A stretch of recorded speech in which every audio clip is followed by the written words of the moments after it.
আমাৰে ওই বলুই মিল নৰ সেতু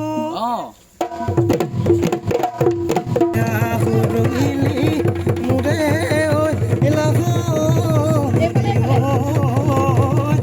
ঐ ককা ভাঙিবা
অসমবাসীলৈ মোৰ তৰফৰ পৰা আগন্তুক ৰঙালী বিহুৰ বহুত বহুত শুভেচ্ছা আৰু ওলগ জনাইছোঁ। আমাৰ ইয়াত তেতিয়া আপোনাৰ আজি 7 দিনীয়া প্ৰশিক্ষণ চলি আছে। আপোনালোকে দেখিবলৈ পাইছে পিছফালে শিক্ষাৰ্থীসকল আছে। তেওঁলোকক আমি যিখিনি জানো সেইখিনি তেওঁলোকৰ মাজত বিতৰণ কৰিবলৈ চেষ্টা কৰিছোঁ। আচলতে কৰ্মশালা নহয়, ইয়াক এটা আখৰা বুলি ক'ব লাগিব। বিহু হৈছে আমাৰ সকলোতে স্বতঃস্ফূৰ্ত বস্তু। ইয়াক শিকাবলগীয়া বুলি কোনো কথা নাই, কৰ্মশালা বুলি কোনো কথা নাই। মানে বিহু যে আগত আহি আছে তাৰ কাৰণে আমি আখৰা প্ৰস্তুত কৰি আছোঁ। এয়া আপোনালোকে দেখিবলৈ পাইছে, যিখিনি নিজে জানো সেইখিনি তেওঁলোকৰ মাজত আমি বিতৰণ কৰিবলৈ চেষ্টা কৰিছোঁ। আমি এই চামগুৰি বৃহৎ অঞ্চলটোৰ বিভিন্ন জাতি জনজাতিৰ ছাত্ৰ ছাত্ৰীসকলক লৈ আমাৰ চামগুৰি জনজাতি উচ্চ মাধ্যমিক বিদ্যালয়ৰ সহযোগত এটি সাংস্কৃতিক বিকাশ কেন্দ্ৰই আমি 6 তাৰিখৰ পৰা যোৱা 6 তাৰিখৰ পৰা এতিয়া আজিলৈকে চলি আছে। আমাৰ কৰ্মশালা 13 তাৰিখলৈকে চলিব।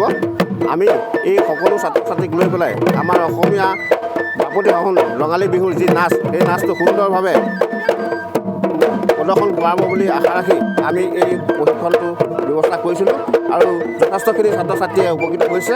আমাৰ এতিয়া আজি প্ৰায় 40জন ছাত্ৰীয়ে আমাৰ ইয়াত মৌ কুঁৱৰী আৰু ভোল বিহুৱতীয়ে অংশগ্ৰহণ কৰিছে আৰু লগতে সৰু সৰু শিশুসকলেও ঢোল বাদন শিকি আছে।